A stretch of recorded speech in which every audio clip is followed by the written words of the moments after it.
But once again, we have to discuss our boy, our lover, Donnie.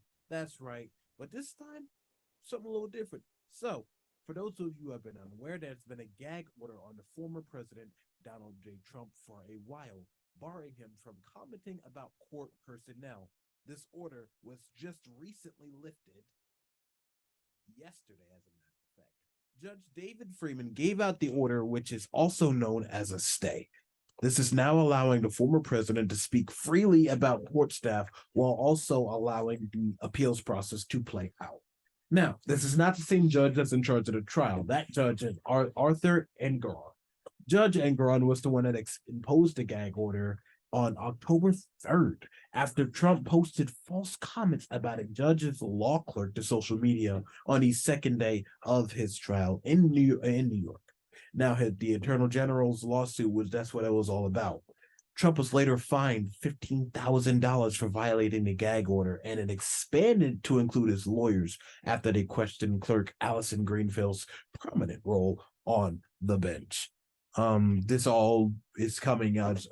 Saul's coming up now. Forgive me, because it is pressing a question about free speech. So, after emergency hearing yesterday, Freeman questioned Unger's authority to police what Trump says outside the courtroom. He also disputed the trial judge's contention that restricting 2024 Republican frontrunner speech was it necessary or was it the right remedy to properly protect the staff safety. So this is something that's been going on for a while now. It is a hot topic amongst presidential candidates. The argument of free speech, whether we should have the right to say what we want to say when we want to say it without the threat of consequence or not, it has always been a huge topic. So now I open it the topic to us because we love talking about this kind of stuff. News director, what are your thoughts? Yeah, so for those of you that don't know what a gag order is pretty much when a judge declares that he needs to keep his staff safe for some reason. So for instance, Trump posted false information on social media about someone on his staff, right? So that is a great example. Okay, he's putting my staff in danger by posting fake stuff, or he's spreading, something that is not true out there that could put somebody in danger if this gets taken the wrong way. So that's kind of when a gag order gets placed. Gag orders have been upheld by the Supreme Court since the start of our democracy for well over 100 years. So it's definitely not something that's going to go anywhere. In the first, freedom of speech kind of validates you. I mean, you could say whatever you want as long as you're not inciting violence. Because that's what that's what the First Amendment says. The First Amendment does not cover everything that you say. It's everything as long as you're not inciting some sort of violence. And that is kind of the only times that gag orders are placed. So, I mean, they're not going anywhere. And he's kind of broken them anyways. He doesn't really care. I believe this is his second time. The one that you talked about was the second time breaking a gag order. I'm pretty sure he broke one earlier this year and was fined $10,000. And then he broke it a second time, $15,000. Kind of a slap on the wrist to him, but it doesn't really matter for him.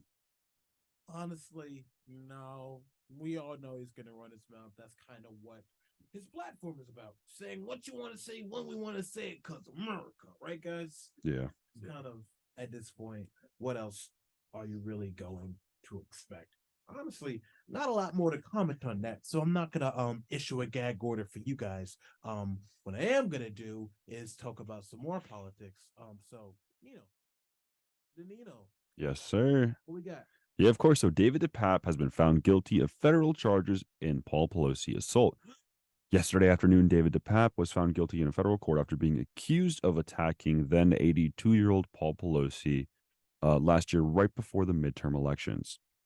DePape was convicted of 2 charges: attempting to kidnap a federal official and assaulting an immediate family member of a federal official with intent to retaliate against the official for performance of their duties.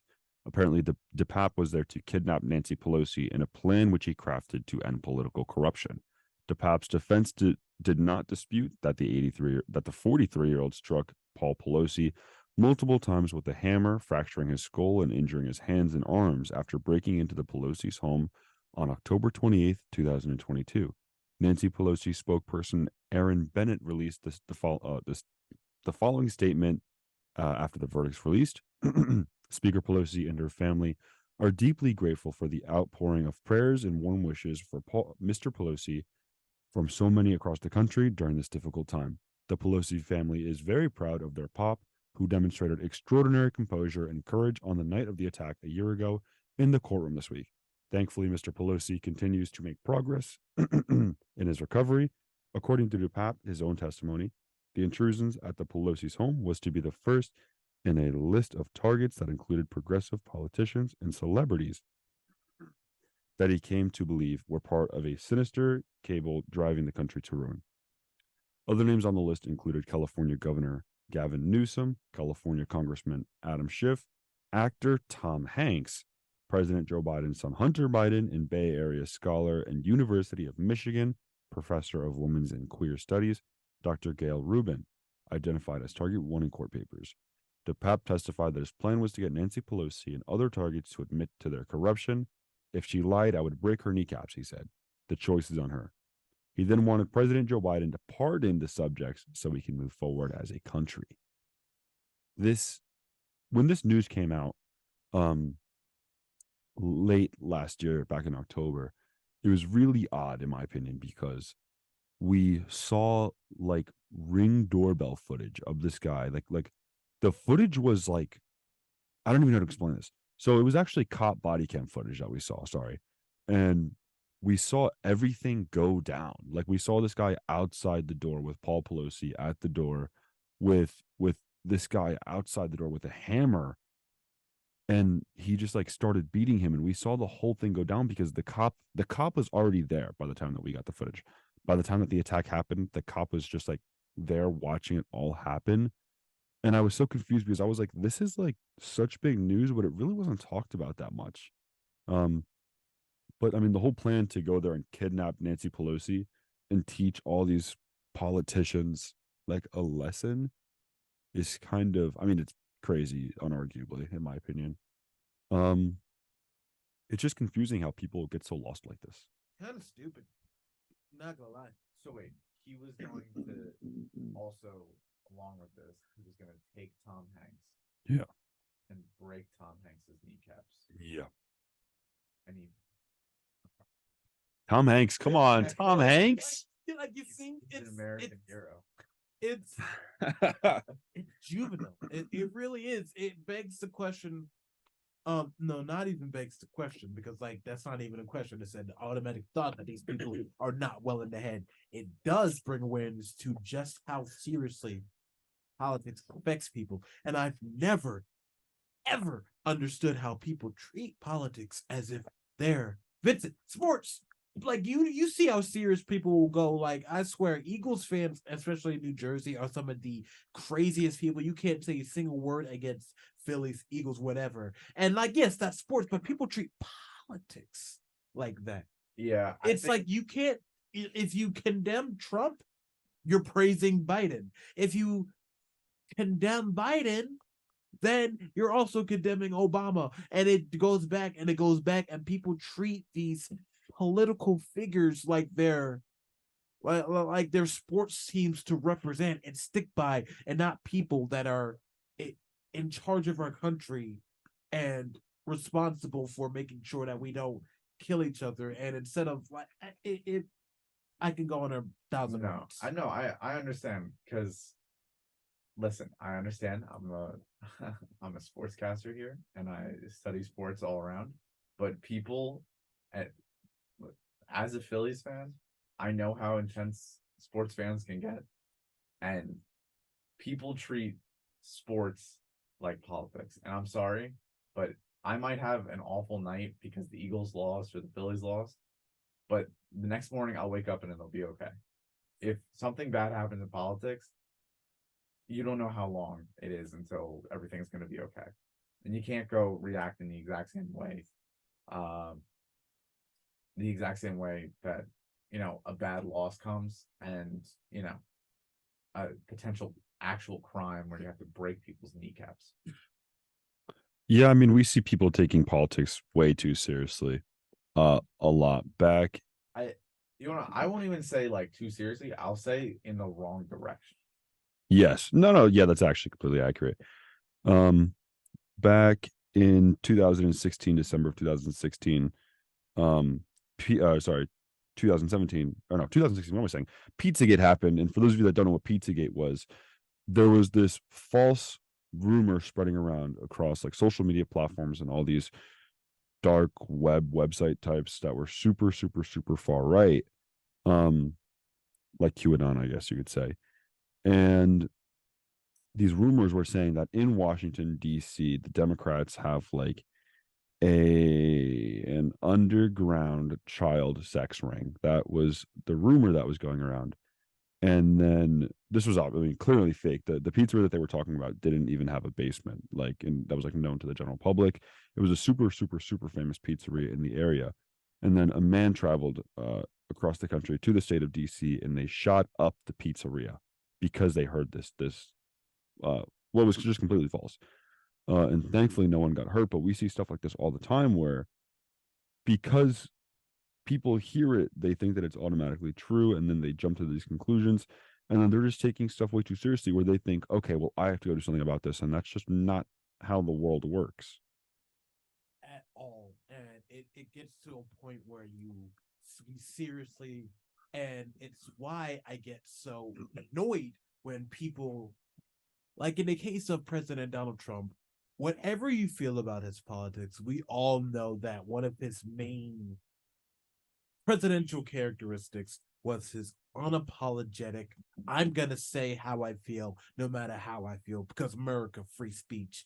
And that was what championed him the most. Honestly, all of his politics aside, what really got him championed and what got him the loyal fan base that he has was his approach at expressing his opinions and feelings, which on a surface level, one could argue is understandable, but not when it comes to a point where people feel this strongly about politics that whatever you say or whatever they see and believe, that they go and do things like this. irrational. Anyway, moving on to be a Red Hawk.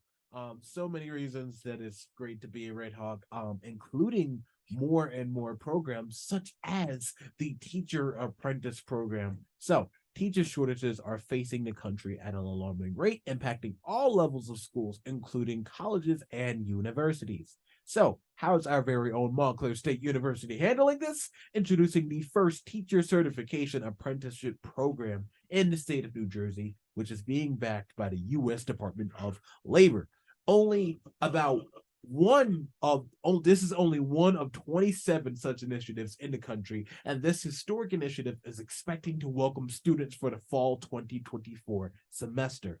Montclair's College for Education and Engaged Learning, CEEL, will oversee the program, partnering with the school districts to provide access and opportunities to the teaching profession.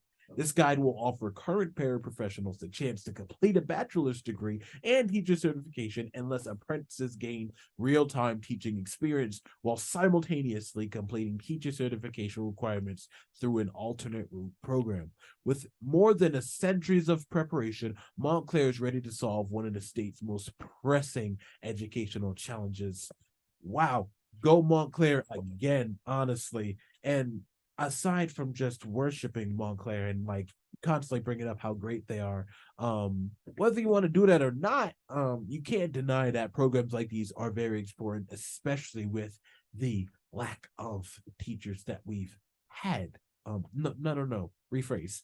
Especially with the lack of interest that the teaching profession is getting. We've all had student teachers.